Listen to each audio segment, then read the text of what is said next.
Imagine waking up to a reality where every physical ailment, every moment of confusion and pain, traces back to decisions made before you were born, decisions that weren't even your fault.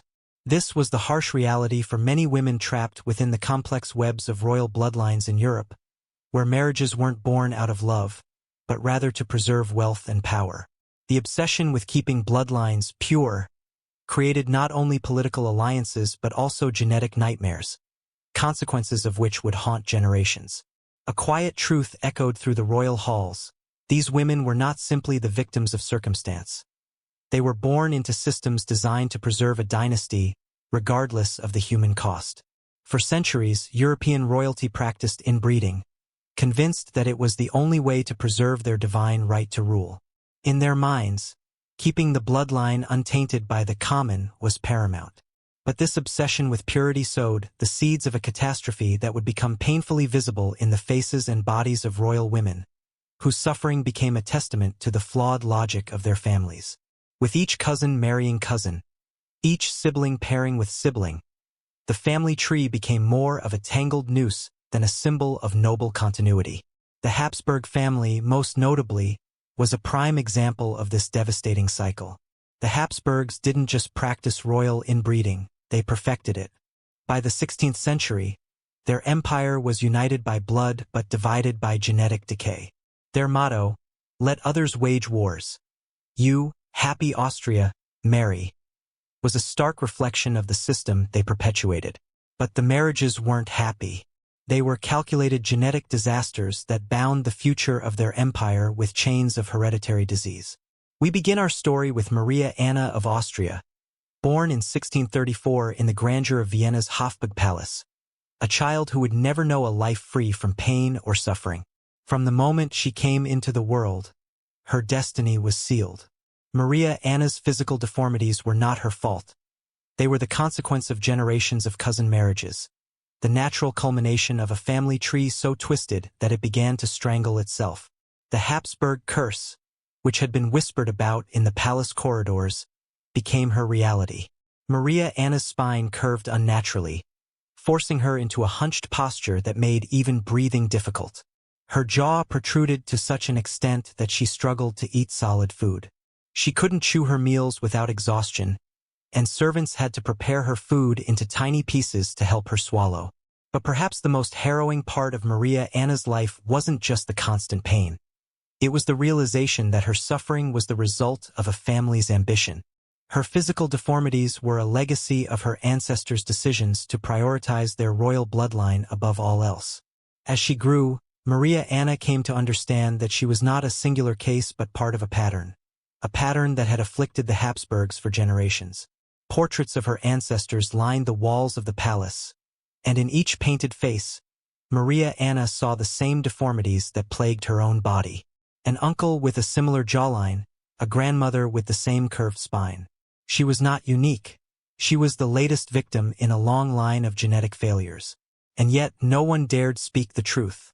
The palace physicians, wrapped in their layers of medieval medical practices, whispered behind closed doors about the so-called Habsburg curse. But they never uttered it in her presence. Instead, they blamed her condition on divine will or mysterious ailments, never once acknowledging the simple, tragic truth. Her life, her pain, her deformities, all were the direct result of decisions made generations before she was born. Maria Anna spent her days hidden away in dark rooms of the palace, away from the prying eyes of the court.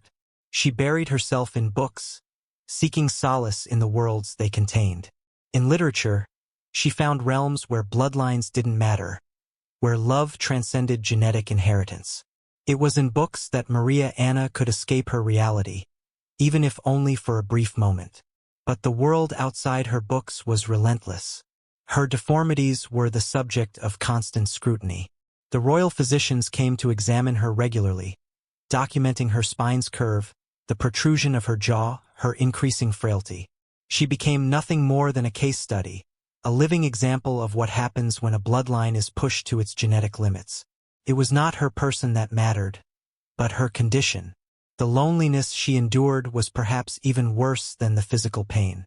Despite being part of a family that had arranged marriages to secure their power, Maria Anna was left unmarriageable.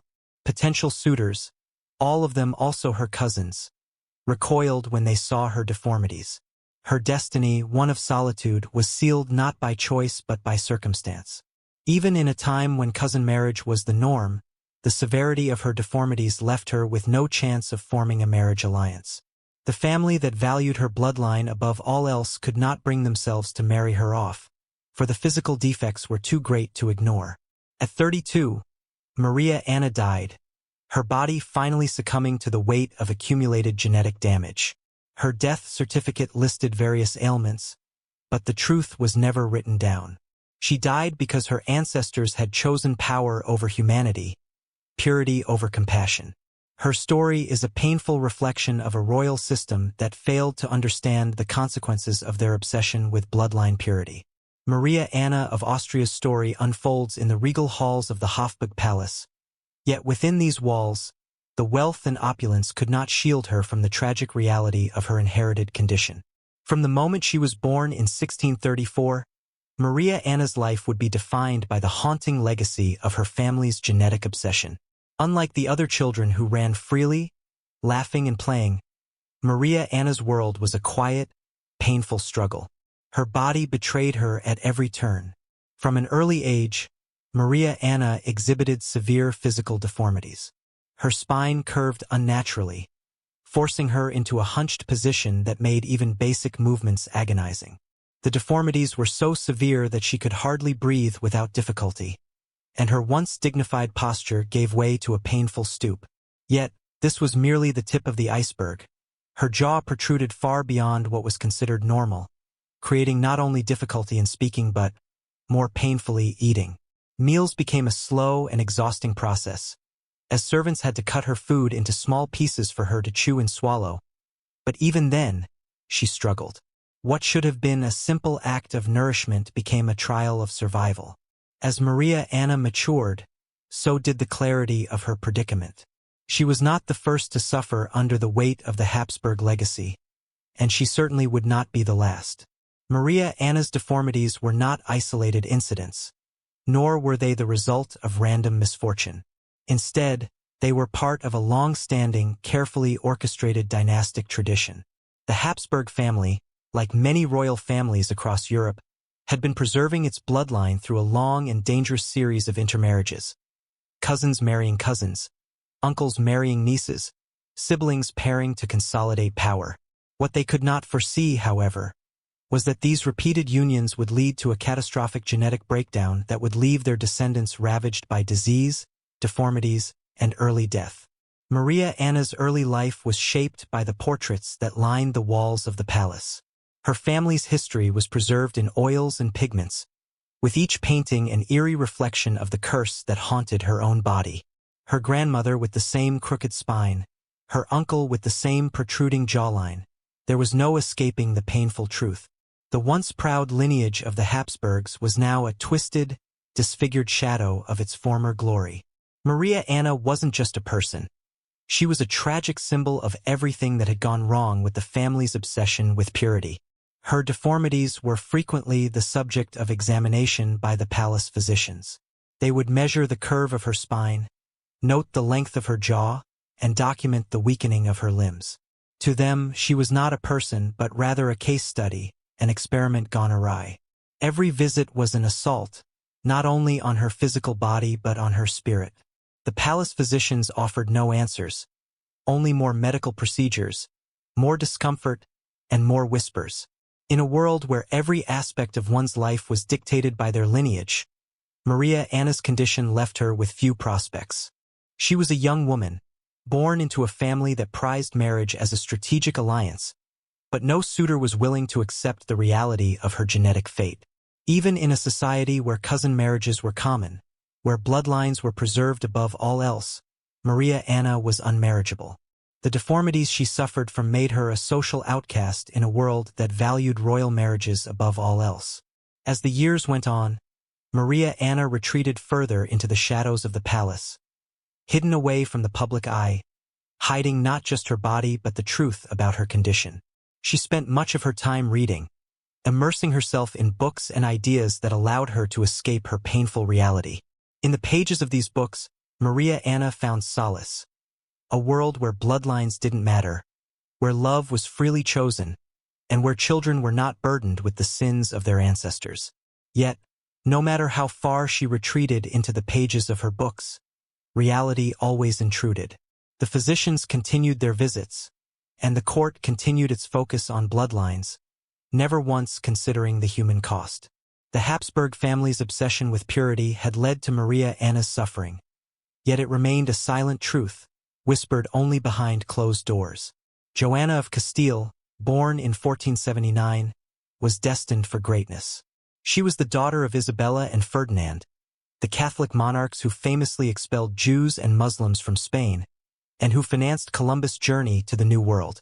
In many ways, she embodied the promise of Spain's future. Intelligent, fluent in multiple languages, well-educated, but her life would be marred by the deep tragedy of her genetic inheritance. Joanna's story, marked by immense personal suffering, became one of the most famous and tragic examples of what could go wrong when royal families pursued political advantage through inbreeding. Joanna's marriage to Philip the Handsome of Burgundy, which had been arranged to strengthen political ties, would soon prove to be the start of her unraveling.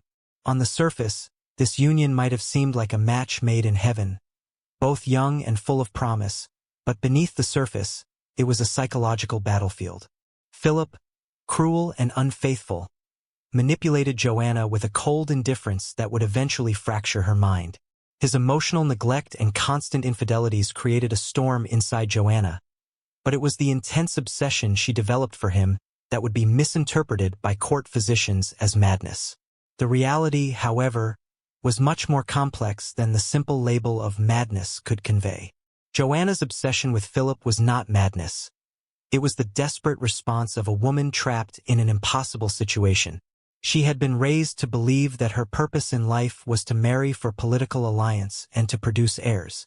When her marriage, which was supposed to fulfill her royal duty, became a source of humiliation and emotional pain, her mind could not withstand the immense pressure. But her madness, as the court would call it, was much more than an emotional breakdown. It was the product of a lifetime of emotional neglect, societal expectations, and political isolation. The real tragedy of Joanna's life began after the sudden death of her husband in 1506. The grief she felt was so profound that it became almost unbearable. What followed was nothing short of horrifying. She refused to allow Philip's body to be buried, insisting on traveling with his coffin across Spain, opening it regularly to kiss the decaying corpse. The image was grotesque, yet it was a heartbreaking reflection of how deeply she had been deprived of genuine human connection. Her love for Philip had been twisted and manipulated by his treatment of her, and now, in his death, she clung to him with a ferocity that could be understood as nothing less than despair.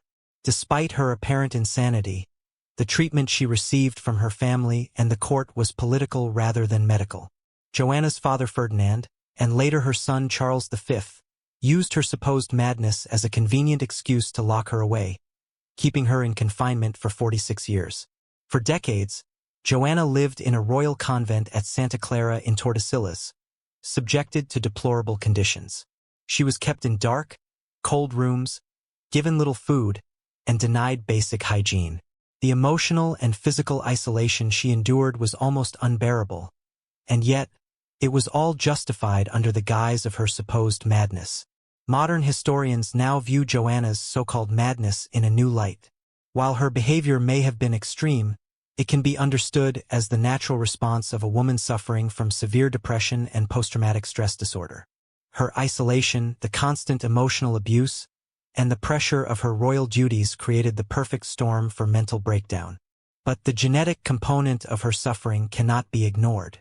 Joanna's family tree, much like the Habsburgs, was deeply intertwined, with generations of inbreeding contributing to mental health disorders, depression, and anxiety. Joanna's suffering was not the result of an inherent madness, but rather the product of a royal system that prioritized political power over the well-being of individuals. Her imprisonment for most of her life, while officially justified by her supposed insanity, was a form of political maneuvering that allowed her family to retain control without the inconvenient presence of a legitimate queen. She died in 1555, still imprisoned, still officially mad, her legacy erased from public memory. Rather than being remembered as a queen whose mind and body were broken by the system, Joanna was written off as nothing more than an inconvenient madwoman, silenced by those who sought to control her. Her story, however, tells us something far more tragic. Joanna was not mad. She was a victim of a system that valued power and control over human dignity. Her life, consumed by isolation and abuse, should not be remembered as a simple tale of madness, but as a reminder of the horrific consequences of inbreeding, both physically and psychologically. It was not just her mind that was damaged, it was her very humanity. Margaret Theresa of Spain, born in 1651, was another tragic figure in the long line of royal women cursed by the Habsburg bloodline. Like her ancestors, Margaret Theresa was the product of multiple generations of cousin marriages, a practice that had slowly and silently corroded the family's genetic health. From birth, Margaret Theresa's physical and mental health were compromised by the very family that sought to preserve its power and prestige through inbreeding. Her early years were marked by the telltale signs of Habsburg genetic damage. In portraits of her childhood, captured by the famous painter Diego Velázquez, she appears poised yet fragile, her delicate features hinting at the deformities that would later become more pronounced. Velázquez's paintings, while beautiful, also convey a sense of vulnerability, a vulnerability that was both physical and emotional. Margaret Theresa's jaw, slightly protruding, was the first sign of the deformities that would worsen as she aged. Her posture, even as a child, was stiff and unnatural, reflecting the spinal issues that plagued her family. But perhaps the greatest tragedy of Margaret Theresa's life was not her physical condition. It was her complete lack of agency over her own fate. From the moment she was born, her future had already been decided for her. Like many royal women of the time, she was valued not for who she was as an individual, but for what she could offer the family, heirs. Her marriage to her uncle, Leopold I of the Holy Roman Empire, was arranged when she was just a toddler, sealing her fate as a political pawn. At the age of 15, Margaret Theresa was married to Leopold, who was 26, older than her father, and literally her father's brother. The marriage, though celebrated as a diplomatic success across Europe, was anything but for Margaret Theresa.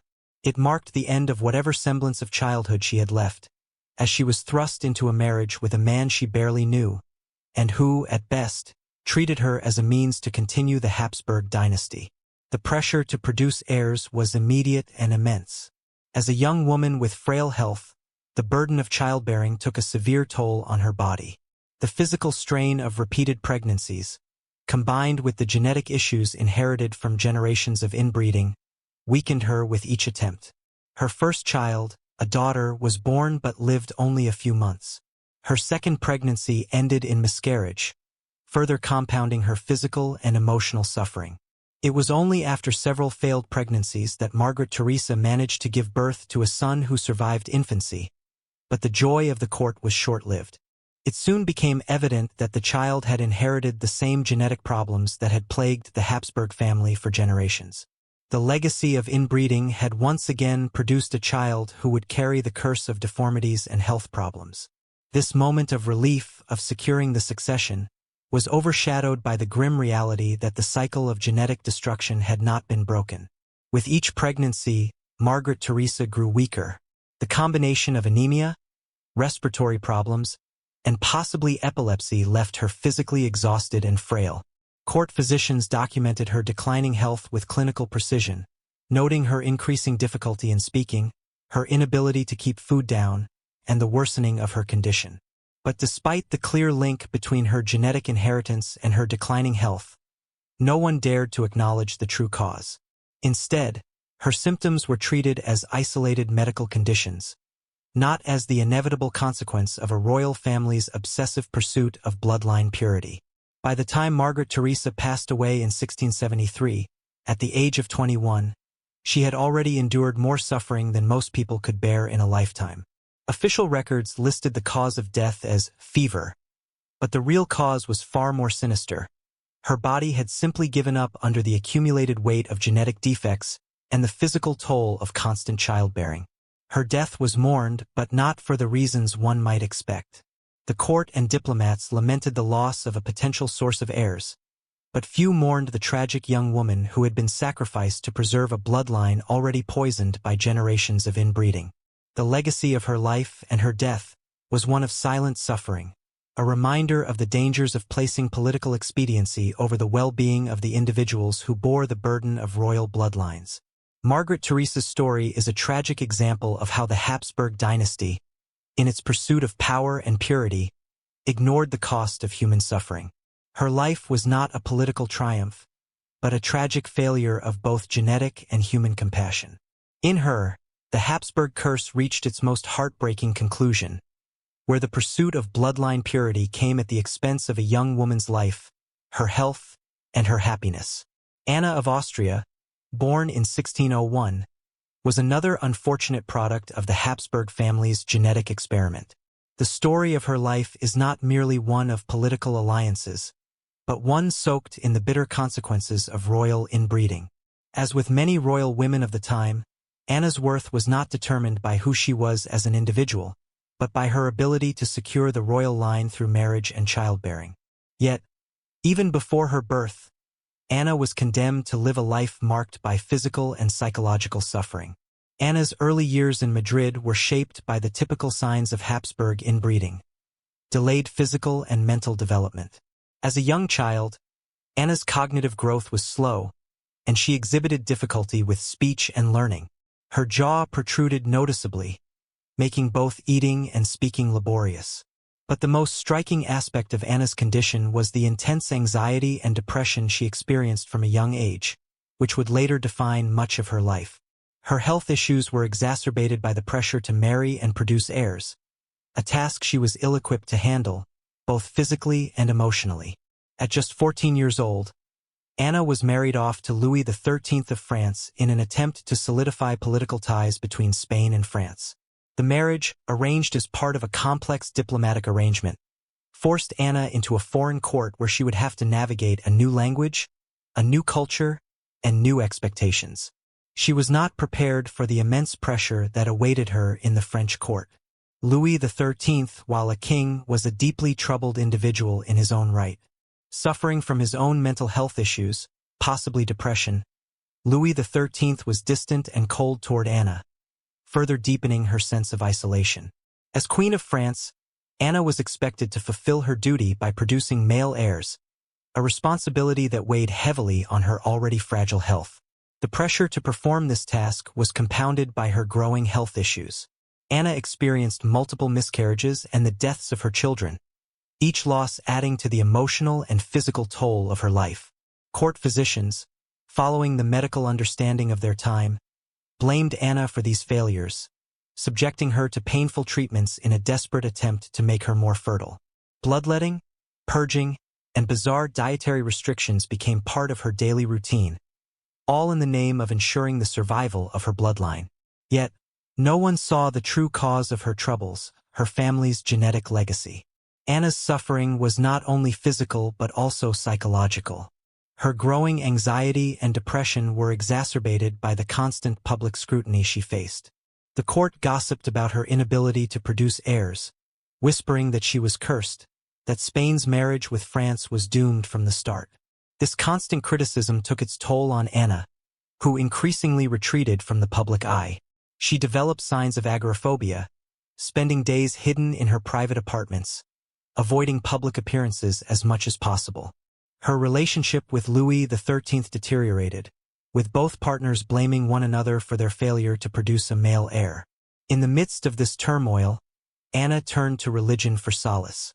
She found comfort in prayer and religious rituals, an escape from the harsh reality of her life. But even religion could not shield her from the pressures she faced. The emotional toll of her years of isolation, miscarriage, and public humiliation left Anna a deeply anxious and depressed woman. At the age of 23, after more than 2 decades of marriage, Anna finally gave birth to a healthy son, Louis XIV, the future Sun King. The birth was celebrated throughout France as a divine miracle. But for Anna, It was both a triumph and a renewed source of terror. She knew all too well the pressure of her royal duty, and now that she had finally produced an heir, the expectation was that she would do it again.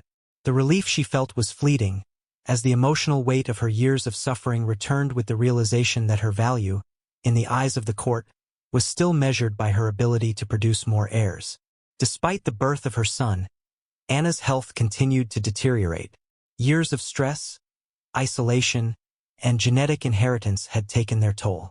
She suffered from various physical ailments, including digestive issues, respiratory difficulties, and what court physicians described as melancholy attacks, which would leave her bedridden for days at a time.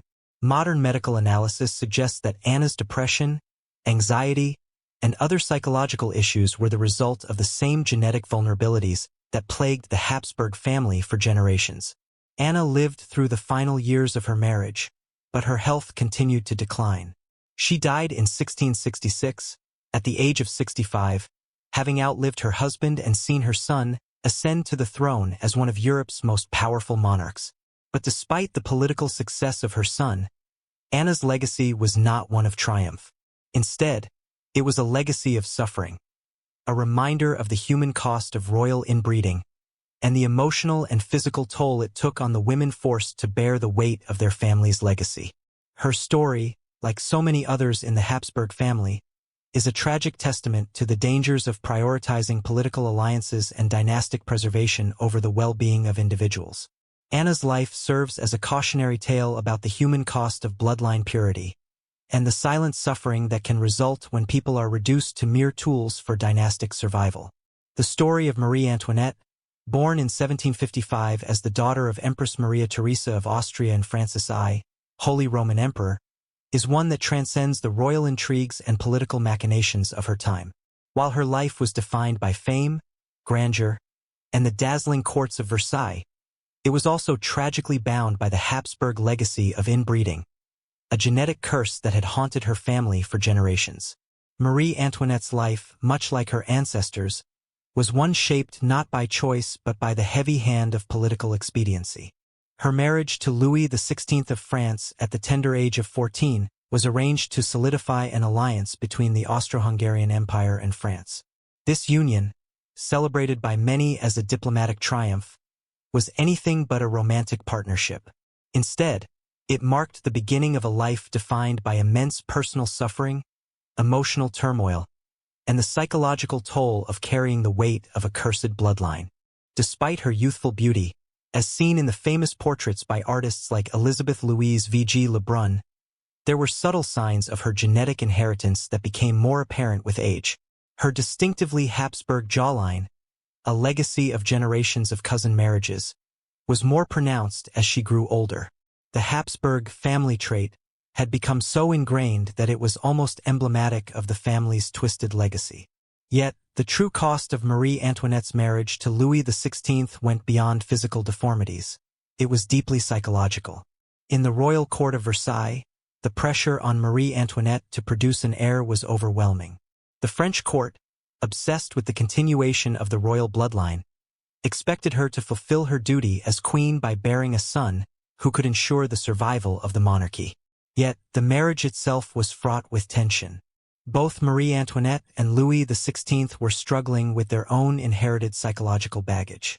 Louis XVI, possibly suffering from developmental delays or emotional distress, found it difficult to consummate the marriage, leading to years of speculation and scandal surrounding their inability to produce an heir. For Marie Antoinette, this failure to produce an heir was not just a source of personal pain. It became a public spectacle. The court doctors, unable to grasp the underlying causes of the couple's infertility, subjected her to humiliating examinations and treatments, none of which could address the root of the problem, the genetic legacy of Habsburg inbreeding. The queen, young and isolated, bore the brunt of public scrutiny and gossip, which only compounded her sense of isolation and despair. In time, however, Marie Antoinette did become pregnant, and in 1778, she gave birth to a daughter, Marie Therese, who survived infancy. But the joy of motherhood was short-lived. Subsequent pregnancies were marred by complications, miscarriage, and the emotional devastation of losing children. These traumatic experiences took a toll on her mental health, contributing to the anxiety and depression that had plagued Habsburg women for generations. Marie Antoinette's emotional struggles, compounded by the pressures of her royal duties, would eventually play a role in her political downfall. As the French Revolution gathered momentum, her ability to navigate the increasingly hostile political environment was impaired by the psychological toll of her life as a royal prisoner. Her behavior, which would likely have been viewed as a natural response to the immense strain she was under, was interpreted by her enemies as proof of her callousness and indifference to the suffering of the French people. The famous phrase, "let them eat cake," attributed to her, though likely never spoken by her, became a symbol of her supposed disconnect from the hardships of the French population, even though it may have been a tragic misinterpretation of her emotional distress. Her final years were marked by extreme psychological distress. As the revolution escalated, Marie Antoinette's personal turmoil deepened. She was subjected to humiliating interrogations, and her mental health deteriorated further under the intense pressure. At her trial, she displayed signs of dissociation and confusion, possibly symptoms of the same anxiety and depression that had plagued her family for generations. Her execution by guillotine in 1793 brought an end to her life, but it also marked the symbolic end of the Habsburg dynasty's extreme inbreeding. The monarchy, once so proud of its purity and bloodline, was now reduced to ruins, its legacy of genetic decay laid bare. Marie Antoinette's death, like that of many of her family members, was not simply the end of a royal reign. It was the culmination of generations of inbreeding and its catastrophic consequences. Her story is both a personal tragedy and a reflection of the broader societal issues tied to royal inbreeding. Her struggles were not merely a result of personal failings or political circumstance. They were the inevitable outcome of a system that placed dynastic purity above human dignity. In the end, Marie Antoinette's story reminds us that the pursuit of bloodline purity comes at a terrible cost, not just to the individuals who suffer under it, but to the very institutions that perpetuate it. The Habsburg legacy, embodied in Marie Antoinette and her family, is a testament to the dangers of placing tradition and power above the well-being of human beings. The tragic lives of the Spanish infantas, daughters and granddaughters of Charles II of Spain, serve as perhaps the most concentrated example of the genetic devastation caused by generations of inbreeding in European royal families. These women, the unfortunate products of over 16 generations of Habsburg inbreeding, bore the full brunt of the genetic catastrophe that had been quietly building for centuries. Charles II, the most infamous of the Habsburg monarchs, was born in 1661, and his genetic inheritance was a direct result of the royal family's long-standing obsession with preserving bloodline purity. His father and mother were so closely related that their genetic compatibility was virtually non-existent, resulting in a monarch who was physically and mentally impaired. Charles II suffered from numerous health problems, including impotence, epileptic seizures, and likely intellectual disabilities, all of which were a direct consequence of his family's incestuous marriages. His death in 1700 without an heir brought an end to the Spanish Habsburg dynasty, but the legacy of inbreeding continued through the lives of his sisters and female cousins, the infantas. The lives of these women were marked not just by the weight of their royal titles, but by the suffering of a family trapped in a cycle of genetic decay. The infantas were subjected to the same expectations as other royal women, to marry for political alliances and, most importantly, to produce heirs. Yet, their genetic inheritance made this task impossible.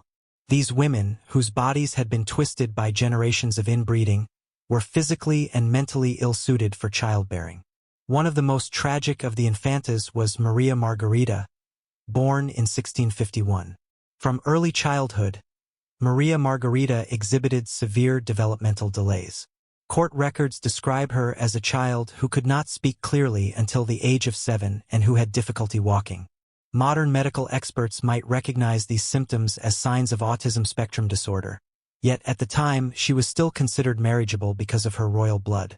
Despite her disabilities, the expectation that she marry and produce heirs persisted, reflecting the disturbing view of royal women as mere vessels for the continuation of dynastic power. Her sister, Maria Theresa, showed a different but equally tragic set of symptoms. suffering from what court physicians referred to as falling sickness, likely epilepsy. Maria Theresa also exhibited severe respiratory issues. Her malformed jaw made it nearly impossible for her to eat solid food, and her spine was so badly curved that she required support to sit upright. Despite these severe physical and mental challenges, she too was expected to marry and bear children. For these women, their lives were not theirs to live. Instead, they were forced into marriages, often to cousins or other close relatives, designed to preserve the family's bloodline. Maria Margherita was eventually married to her cousin Leopold I, Holy Roman Emperor. But this marriage, like the others in the family, was a disaster. Maria Margherita's developmental delays made it difficult for her to understand her marital duties, and her physical problems made consummation nearly impossible. Yet, she, like all Habsburg women, was viewed primarily for her ability to produce heirs, not for her individuality or well-being. The psychological toll of these arranged marriages cannot be overstated. These women grew up knowing that their sole purpose was to bear children, but their genetic inheritance made this nearly impossible. They lived in constant fear of pregnancy, knowing that each conception carried the risk not only of their own death but also of producing even more genetically damaged children. Court records from this period read like a medical textbook, cataloging the various physical and mental ailments of the royal women. Epilepsy, developmental delays, physical deformities, immune system failures, and psychiatric disorders plagued these women. Yet marriage negotiations continued, with little regard for their well-being. The royal courts received detailed medical reports on their conditions, not out of concern for their welfare, but to assess their potential value as breeding stock. These women, who should have been cherished for their humanity, were treated as little more than tools for dynastic preservation. The psychological trauma these women experienced was profound. Many of them developed severe anxiety, depression, and post-traumatic stress disorder. They were ashamed of their deformities and failures, and many became reclusive, afraid to appear in public. Their marriages, which were meant to secure their family's future, instead marked the beginning of their suffering. These stories of the infantas Maria Margherita, Maria Theresa, and others serve as heartbreaking examples of the consequences of royal inbreeding. Their lives were defined by a cycle of suffering, isolation, and despair. Yet, despite all of this, their stories are not simply about genetic catastrophe, they are also about the dehumanizing effects of a system that valued political advantage over the well-being of individuals. The legacy of these women, much like that of their Habsburg ancestors, is a cautionary tale. Their suffering was not the result of divine punishment or personal failings. It was the inevitable consequence of a system that placed dynastic purity above human dignity. The tragic lives of the Spanish infantas remind us of the cost of valuing bloodlines above all else, and of the importance of seeing people as individuals, not just as pawns in a political game. As we look back on the tragic stories of the Habsburg women, Maria Anna of Austria, Joanna of Castile, Margaret Teresa of Spain, Anna of Austria, Marie Antoinette, and the infantas of Spain, we are left with a stark and painful legacy: the cost of prioritizing dynastic preservation over human dignity. These women were not just victims of their family's obsession with bloodline purity. They were casualties of a system that dehumanized them, reducing them to mere tools for political survival. But beyond the pain and suffering, there are important lessons to be learned from their tragic lives. Lessons that continue to resonate in our understanding of genetics, human health, and the consequences of treating people as instruments of power. The genetic damage caused by repeated inbreeding in the Habsburg family is now well understood. Modern genetics has shown that inbreeding increases the likelihood of harmful recessive genes being passed down through generations. These genes, which would typically remain hidden in a genetically diverse population, are revealed when closely related individuals marry and reproduce. Over generations, these harmful genes accumulate and lead to a wide range of physical and mental health problems, from deformities and respiratory issues to intellectual disabilities, epilepsy, and psychiatric disorders. The Habsburg family became the tragic embodiment of this process, with each generation more affected than the last. The most visible and widely known example of this inbreeding is the famous Habsburg jaw, a severe mandibular prognathism that caused many family members to have protruding jaws, making it difficult to speak, eat, and even closed their mouths. But the visible deformities were only the surface of a much deeper tragedy. Behind the physical symptoms, many of these royal women suffered from mental health issues, including anxiety, depression, and obsessive behaviors, all exacerbated by the extreme pressure placed on them by the royal court to produce heirs. The psychological toll of their lives, isolated, dehumanized, and scrutinized, was immense, yet rarely acknowledged or understood at the time. Perhaps the most tragic part of this story is that the women whose lives we've explored were not born with these conditions. They were not inherently flawed. Their suffering was the result of a system that placed dynastic purity above all else. Generations of royal families, convinced that preserving bloodlines would ensure the survival of their empires, overlooked the human cost of such marriages. The Habsburg family's obsession with bloodline purity ultimately led to the destruction of their own descendants. They believed they were preserving their legacy, but in the end, they were merely hastening its demise. The genetic consequences of inbreeding are no longer a secret. Modern genetics has given us the knowledge to understand how such conditions come about, and today we are more aware of the dangers of such practices. While royal inbreeding is no longer a common practice, the fundamental lessons of this tragedy remain relevant.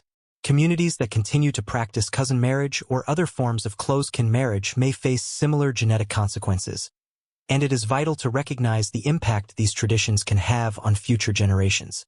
The lessons learned from the Habsburgs are not just historical. They are a call to ensure that human dignity and health are prioritized over political or cultural traditions that perpetuate harm. In the broader context, the legacy of the Habsburg family also teaches us about the dangers of reducing people to their genetic inheritance, to viewing individuals as mere instruments for political, dynastic, or social goals. This mindset has been evident throughout history, not just in royal families, but in countless instances where the value of individuals, particularly women, was measured not by their humanity but by their reproductive potential.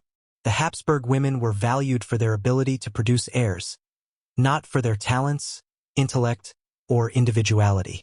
Their worth was diminished by the family's obsession with preserving a bloodline, and their suffering was treated as a necessary sacrifice for the continuity of that line.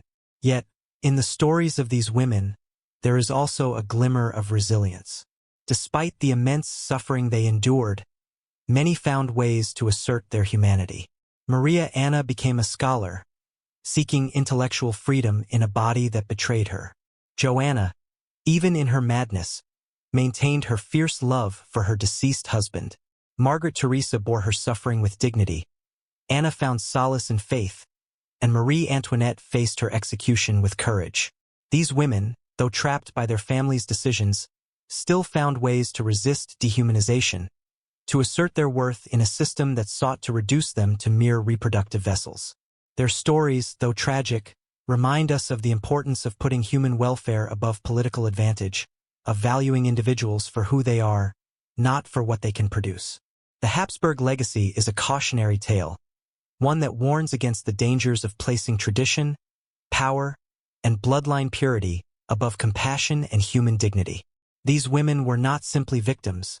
They were human beings who deserved better than the fate that genetics and politics conspired to give them. Their lives also serve as a reminder that our understanding of genetics and human health has advanced tremendously, and we must continue to learn from the past. The Habsburgs' pain, though horrific, contributed to the development of modern genetics, helping us understand the importance of genetic diversity and the consequences of inbreeding. Their suffering was not in vain. It led to greater awareness and understanding that has helped prevent similar tragedies in the future. As we remember the women of the Habsburg dynasty, we must honor their legacy not just by recounting their suffering but by recognizing the lessons they impart. Their stories serve as a stark reminder that true nobility lies not in bloodlines, but in the courage to confront the uncomfortable truths of history and to prioritize human dignity over political or familial gain. The final chapter of the Habsburg dynasty's tragic saga is not just a tale of royal power or loss, but a poignant reminder of the human cost of obsession with bloodline purity. The women whose stories we have explored, Maria Anna of Austria, Joanna of Castile, Margaret Theresa of Spain, Anna of Austria, Marie Antoinette, and the forgotten Spanish infantas, were not just historical figures or genetic case studies. They were human beings. Daughters, wives, mothers, each one caught in the web of a system that saw them not as individuals, but as the means to preserve royal power. These women were born into a world where their worth was measured by their ability to produce heirs. Their bodies, their futures, and even their emotional well-being were dictated by the demands of the royal bloodline. They were not allowed to live for themselves, but rather for the continuation of an empire. This dynastic system, while designed to preserve political power, ultimately created a cycle of genetic disaster and personal suffering that has echoed through history. For many of these women, their lives were a long battle with their own bodies. The physical deformities, the mental health issues, and the constant pressure to marry and bear children took a toll that was not just physical but deeply emotional. Maria Anna, for example, was born with a spine that curved unnaturally and a jaw that protruded so severely that she struggled to eat. She lived in constant pain and isolation, trapped in a body that was a reflection of the tragic decisions made by her ancestors. Joanna of Castile, imprisoned and labeled mad, was a victim of both her family's inbreeding and the political machinations of those who sought to erase her from history. Margaret Teresa of Spain died at a young age, her body worn down by the constant pressure to produce heirs, and Anna of Austria, though surviving longer, was left physically and emotionally shattered by years of miscarriages and court expectations. Marie Antoinette, perhaps the most famous of the Habsburg women, is often remembered for her role in the French Revolution, but her story is also one of immense personal tragedy. She was a woman trapped in a royal marriage, expected to produce an heir for a kingdom that viewed her as nothing more than a breeding vessel. Her physical difficulties, her inability to bear children for years, were interpreted as failures, and she was subjected to public humiliation as the court and the people of France turned against her. Yet, the real tragedy of her life was not the political consequences of her actions, but the emotional toll she suffered from the pressure to fulfill a duty that her body was genetically incapable of carrying out. These women were victims of a system that, while rooted in the pursuit of power and purity, failed to see them as human beings with hopes, dreams, and desires of their own. They were the product of a royal family that, in its obsession with bloodlines, ignored the very real consequences of inbreeding, physical deformities, mental illness, emotional suffering, and early death. Their suffering was not inevitable. It was the result of generations of decisions that prioritized dynastic survival over the well-being of the people involved. As we reflect on their stories, we must remember that the tragedy of the Habsburg women is not just a historical tale of suffering. It is a lesson about the dangers of valuing power over humanity, of reducing individuals to mere instruments of political gain. Their legacy serves as a reminder that even the most powerful dynasties cannot escape the consequences of their actions, and that the pursuit of purity and power comes with a heavy cost. The lessons of the Habsburg dynasty, though painful, are not lost. Modern genetics has provided us with the tools to understand the consequences of inbreeding, and today we know how to prevent the kind of genetic disasters that befell the Habsburg family. Yet, the deeper lessons of their story remain relevant today. We must continue to challenge the systems that dehumanize individuals for the sake of power and remind ourselves that true nobility lies not in bloodlines, but in the recognition of our shared humanity. The women of the Habsburg family may no longer be with us, but their stories live on. They remind us to never forget the human cost of royal ambition, to never forget that the pursuit of bloodline purity at the expense of human dignity is a tragedy that can destroy not just families, but entire dynasties. As we remember them, we must also vow to learn from their suffering, to ensure that such a fate is never again visited upon another generation. In the end, their legacy is both tragic and redemptive. It is tragic because it was avoidable. It was the result of choices made by those in power who failed to see the consequences of their actions. But it is also redemptive because their pain contributed to our understanding of genetics, and their suffering has helped ensure that similar tragedies will not be repeated in the future. These women, whose lives were defined by genetic fate and political necessity, will be remembered not just as victims of their family's obsession with bloodlines, but as human beings who deserved better than the fate that history, politics, and genetics conspired to give them.